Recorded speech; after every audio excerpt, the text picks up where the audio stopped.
Hey there, I'm meteorologist Lily Aldrich here with your weather impact show, pretty much detailing everything that you need to know about the weather. Outside today, though, looking absolutely beautiful here in central Ohio. We've got really nice temperatures, really nice dew points out there. Overall, it's just looking pretty nice, but that is going to change in a couple days. So right outside right now, it's like I said, hey, looking beautiful out there.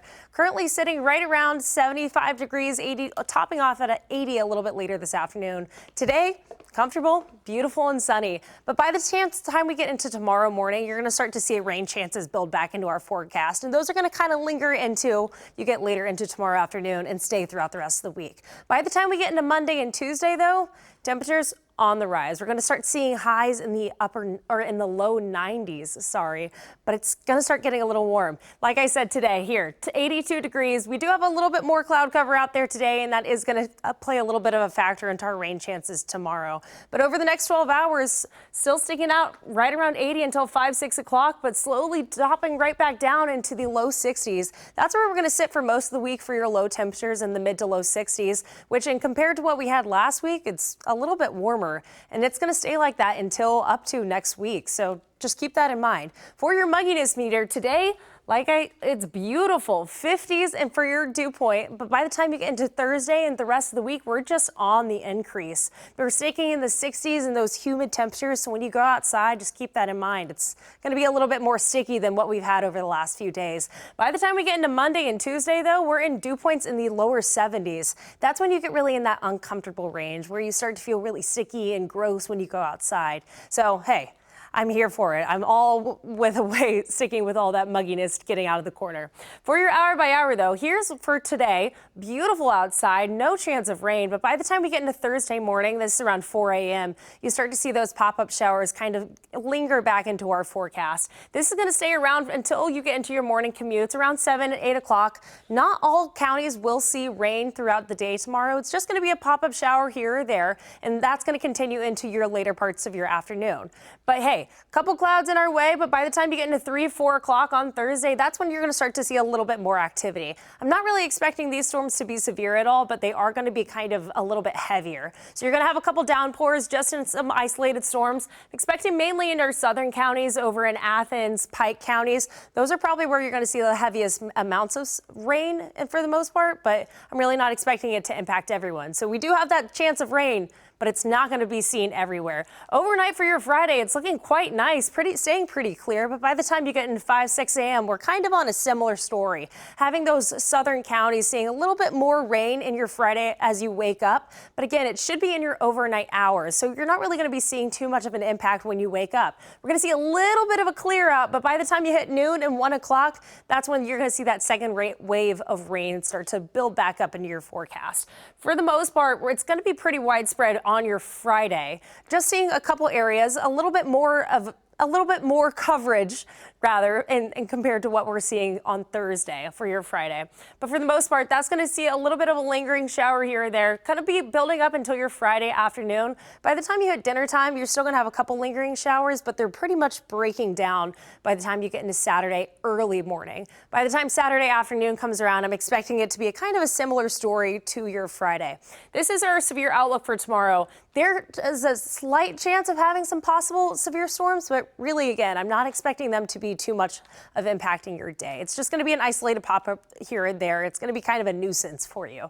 Just keep it in mind. For our precipitation chances, 50, 60, 60, just for your afternoon. Those pop-up showers, keeping in mind those are going to be a little isolated. By the time we get into Sunday and through next Wednesday, seeing no rain on our forecast at all. It's looking absolutely beautiful out there for your later in the weeks.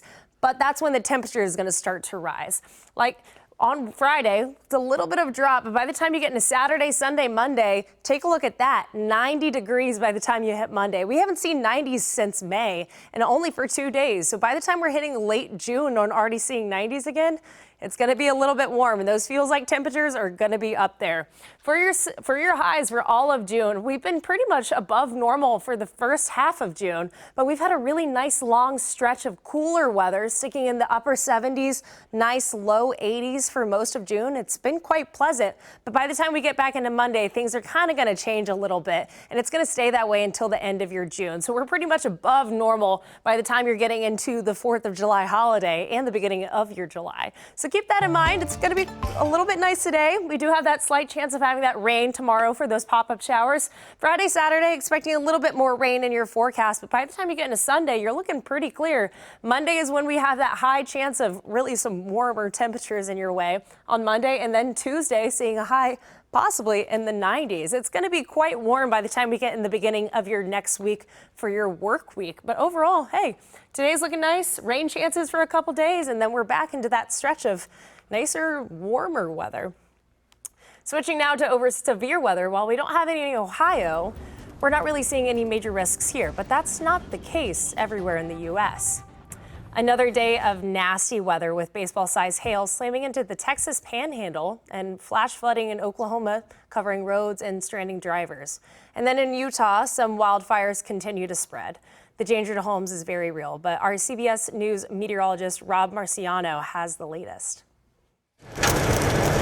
Oh my God! Severe storms slamming the high plains, with hail nearly to the size of grapefruits pounding the Texas Panhandle, busting through this windshield multiple times. What in the world stone does that? Oh my God!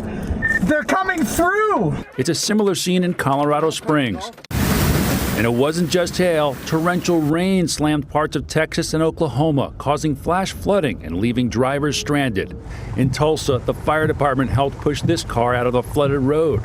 In southeastern Oklahoma, rescuers helped this driver get out of the fast-rising water. Officials say there were at least 15 water rescues. And about a half a foot of rain falling in just a few hours across the region Tuesday. This while Utah desperately needs moisture. At least 5 massive wildfires continue to burn. Near Eureka, the iron fire has grown to more than 31,000 acres, and it was 9% contained as of Tuesday night.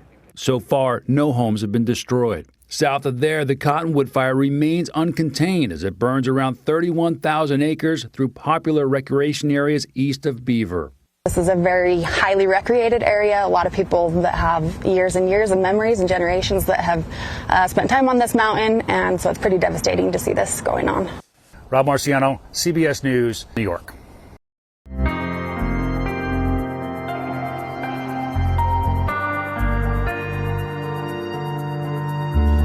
Now we look back to almost 1 year from the devastating floods over in Central Texas. A new development is unfolding today that Camp Mystic is filing for Chapter 11 bankruptcy. Camp Mystic, a Christian camp in Texas, part of last year's catastrophic flood that killed 25 girls and 2 teenage counselors. Camp owner Richard Eastland also died in the flood.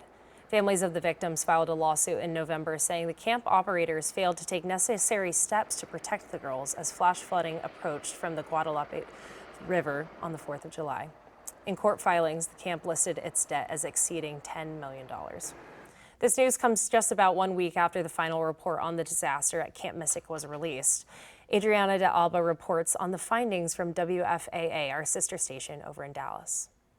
Calls the Senate General Investigating Committee. Newly released photos offer a harrowing look at the flooding that swept through Camp Mystic on July 4th. It was total chaos. Thursday, investigators revealed what they say went wrong before 27 campers and counselors lost their lives. Among them, 9-year-old Janie Hunt, whose parents sat in the Capitol during the hearing Thursday. It's gut-wrenching. I mean, we go through these things and it's like you feel it all over again. Investigators uncovered failures at every step. A lack of staff training, no state-required written emergency plan, no evacuation plan, and a failure to prepare for a storm forecasters had been warning about. It may as well have been no plan at all. Investigators found camp leaders had nearly 2 hours between the first flash flood warning at 1:14 a.m. and the first attempts to evacuate campers after 3 a.m., a window of time that could have saved lives. For the Hunt family, learning the details is painful, but they say these answers matter for parents everywhere. Yes, our daughter died in a horrific way, and that's never going to change.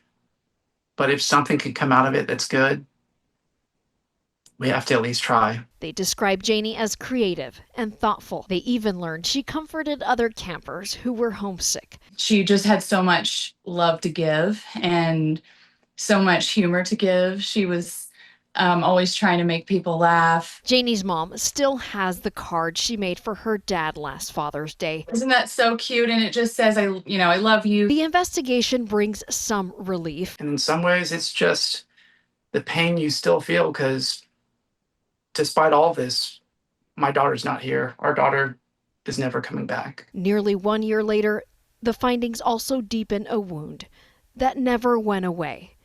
In Dallas, I'm Adriana Dalb.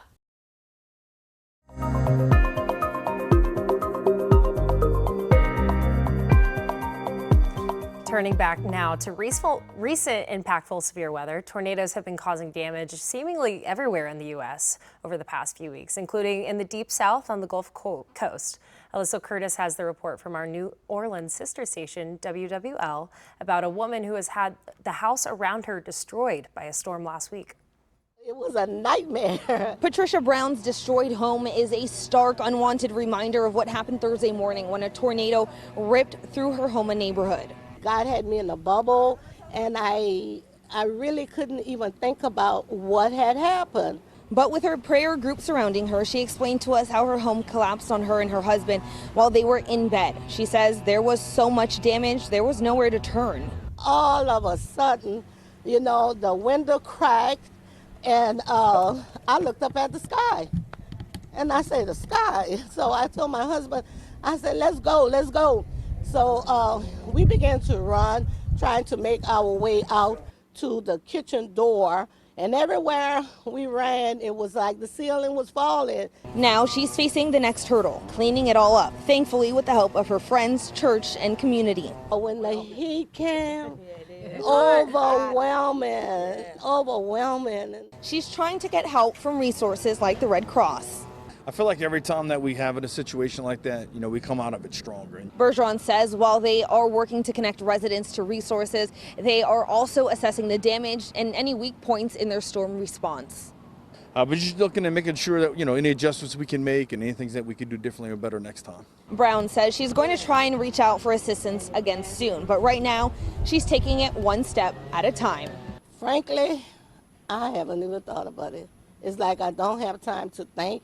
I'm trying to get rid of all the trash, the debris, and all of this stuff. Reporting in Houma, Alyssa Curtis, WWL, Louisiana.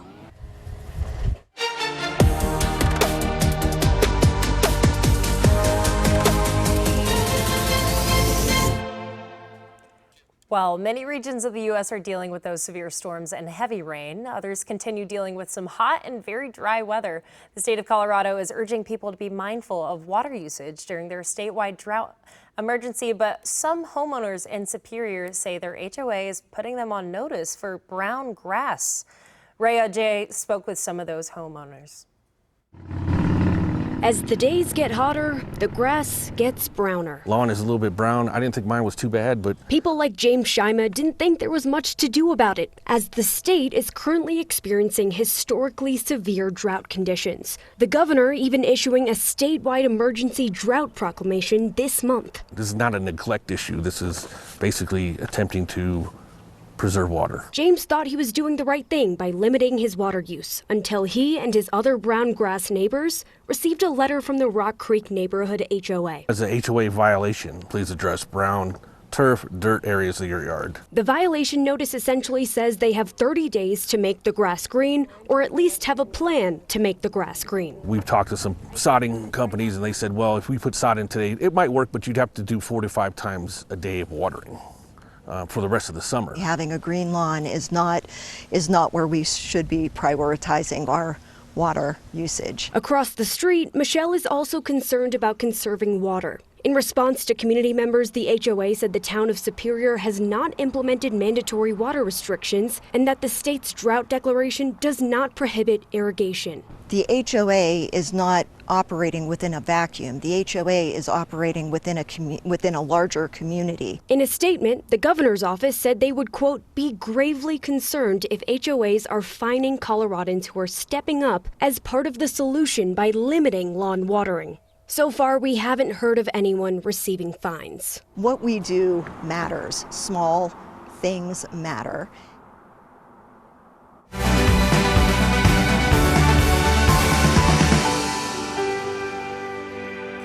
We continue to get closer this afternoon to our nation's 250th anniversary. So that means it's time to take another look back at how weather has changed our history. Evan Stewart from our sister station WVEC is taking a look back to one of the most devastating floods in American history in 1913. Days of rain led to catastrophic flooding across parts of the Midwest, but today we're taking a look back at the Great Flood of 1913 and how it changed the way communities prepare for rising water. Imagine days of relentless rain and rivers that just keep rising. In late March 1913, a powerful storm system stalled over the Ohio Valley. Instead of moving out, it kept feeding moisture into the region for days. The ground became saturated and rivers surged out of their banks.